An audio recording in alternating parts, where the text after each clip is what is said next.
Communism abolishes eternal truths. It abolishes all religion and all morality.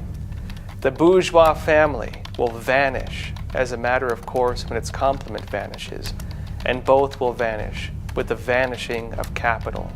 Both of the above quotes are from the Communist Manifesto, and both illustrate the true goals of communism.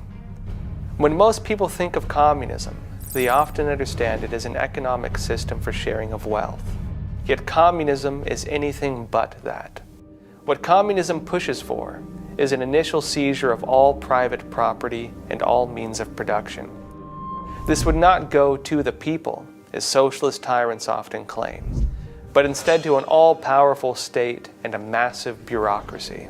This initial system of state control over all elements of society was socialism, or what Lenin referred to as state capitalism. Yet socialism was never meant to last. When Marx and Engels framed the idea, in a time when there were not yet any socialist or communist systems in the world, they envisioned socialism as a system of totalitarian dictatorship that would naturally fail and collapse, and then lead to the stage they called communism. So what is communism? Communism is a state of moral, spiritual, cultural, and social desolation. It's an envisioned society where everything has been annihilated. During the conceptual stages of communism, even predating Marx and Engels, communism was based on the concepts of naturism, which was a Gnostic satanic theory that man is from nature, and so anything that man does is of nature. Thus, they also believed that any restraint on man's desires or whims was therefore evil. It was a system that saw evil as good and good as evil, and it's for this reason that communist and socialist tyrants have repeatedly throughout history attacked, imprisoned, or killed anyone who believed in traditional moral values. Under the Chinese Communist Party, for example, traditional moral values were labeled under the Four Olds, and anyone who held on to traditional beliefs could be killed. Communists, in order to realize their envisioned social state, understand that humankind will not willfully abandon belief in heaven, belief in families, and belief in their cultures and values.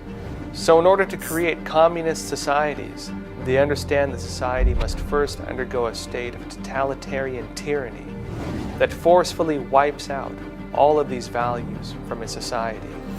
That state of totalitarian tyranny is socialism.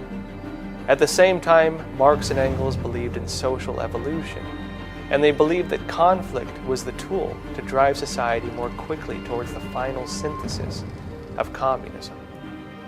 Part of this was based on the Hegelian dialectical theory that conflict leads forward, which Marx incorporated into his own concept of dialectical materialism. It's because of this theory, and under the communist goals of destroying tradition and belief, that socialist tyrants seek to label select members of society as class enemies to be attacked. These labels change under each socialist system, from Lenin's attacks on wealthy farmers to Hitler's attacks on the Jews, to Mao's attacks on landlords, and to today's socialist attacks on white males. Under socialism, there's always one group that society is intentionally driven to struggle against, and this is how communists drive forward their agendas. In addition, these tyrants establish labels to attack anyone who questions these policies. In 1967, Mao Zedong framed the concept of political correctness under the concept that anyone who supported his acts of genocide and tyranny was politically correct, and anyone who opposed it was not politically correct and could be labeled, attacked, or killed.